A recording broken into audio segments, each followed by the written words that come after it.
Well, welcome back to this special edition of Inside Indiana Business, a Bloomington town hall powered by Comcast Business. We're coming to you this week from Upland Brewing Company's new wood shop near downtown Bloomington. For the next 20 minutes or so, we'll be hearing from thought leaders in the education, medical device, and defense space, discussing challenges, opportunities in the South Central Indiana region. We'll also check the pulse of the community with the studio audience of business, economic development, and community leaders. It's now my pleasure to welcome to the show our insiders this week, IU Research and Technology Corporation CEO Tony Armstrong. Also, Cook Medical Vice President of Industry and Government Affairs Dan Peterson, and Crane Director of Engagement Kyle Werner.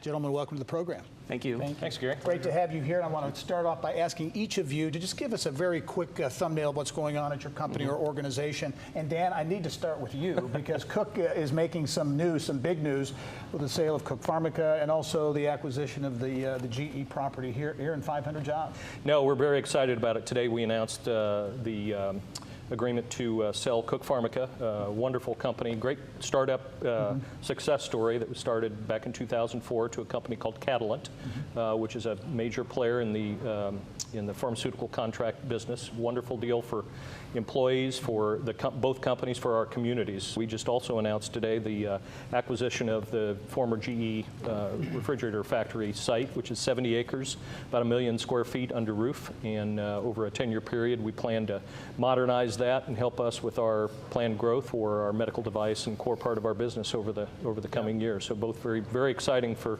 all concerned. Kyle, Crane is such an important asset for our state and certainly the region. What's the latest at Crane? Yeah, so at Crane, first of all, we're the Indiana's Navy base, so we always like to let all of our friends and folks know that, in fact, Indiana does have a Navy base here in southwest central Indiana, and specifically the Naval Surface Warfare Center. It's an innovative laboratory, part of the Department of Defense research enterprise. We've really been successful in the last number of months now establishing real strong depths of national leadership in each of our 3 mission areas of electronic warfare, strategic missions, and expeditionary warfare. And it's really created a strong demand for our workload. So we've been really working heavily to establish a number of onboarding with the new hire employees and contract partners and overall regional partners that we'll spend a little bit more time talking to as well. Tony, IU Research and Technology Corporation, a real driver of innovation here and around the state. What's new? Right.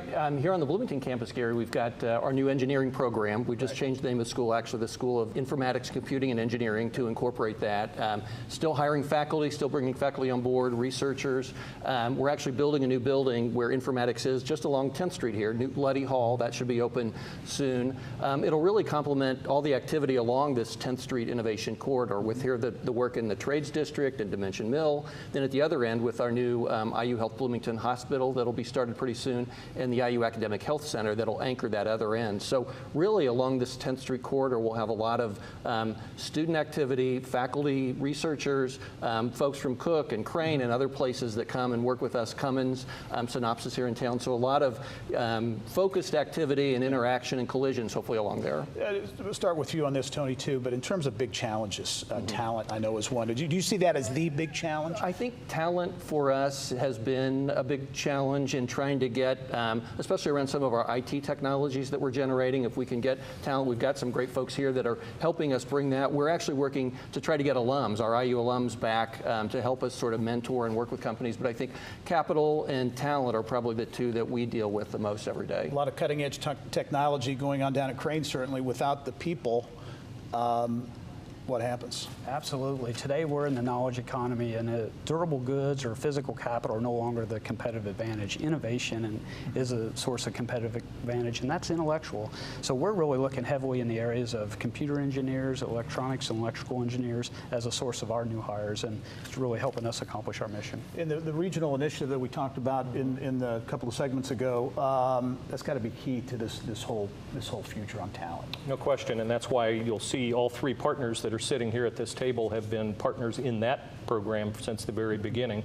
The opportunities, the need for talent in this region, like many parts of the country, are huge. I think we're doing a number of things. I think collectively we're doing a lot of great work through ROI and through our, thankfully for the endowment and our ability to fund some of that work, but also all of us, and I'm speaking now from an industry standpoint, our industry partners have to step up, and we are, I think, in trying to collaborate with each other, help raise and grow and retain and attract that workforce going forward.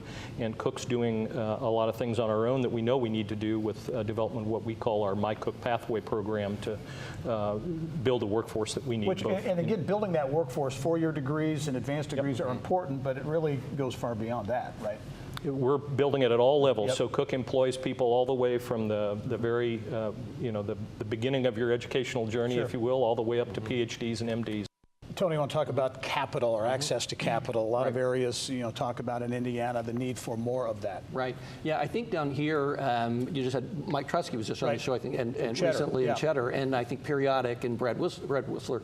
There's a lot going on around, I think, these companies forming and getting going and really bring recognition to that. And so I think for us to be able to get local folks to be able to invest in those, but then to bring Elevate and other funds from around the state, and as Mike and Brad have done from around the Midwest, to be aware of what we're doing and to actually bring those folks here. We're working to try to get our, as I mentioned, our IU alums more engaged in that, and hopefully they'll have an interest not only in helping and mentoring and being a part of those, but maybe financially in helping invest in those technologies going forward as well. I want to ask about connectivity and I-69. It's a project that's been talked about for many, many years, getting closer and closer to completion. What does that mean for Crane? When you look at I-69 running right there by Crane, what does that mean? So in terms of Crane, it means a whole variety of different things of what we see as possible growth areas. We're very fortunate to have one of the state certified tech parks that's right outside the gate that's attracting different varieties of business entities and other academic institutions with startup capabilities as well. We see a lot of our new hire workforce that's choosing to locate in the Bloomington region, and now the commute between Crane and Bloomington is nearly 30 minutes or just over. So it's very much creating a sense of place and an attraction into that interchange right outside the gate. And then I should also point out with our Army partners, we do a lot of over-the-road transportation of ordnance. And the fact that we can have direct access to the interstate, the safety of that transportation across the highway system is something that's very important to us all. Okay, we do have a question from the audience. Hi, Steve Bryant from Ivy Tech's Cook Center for Entrepreneurship and Small Business Development Center. You have three representatives here on the panel, Gary. They're all involved in innovative-driven enterprises. Be interested in the buzzword of the day being innovation these days, what they're doing internally within their organizations to push innovation within the organization and maybe externally with what other initiatives are going on.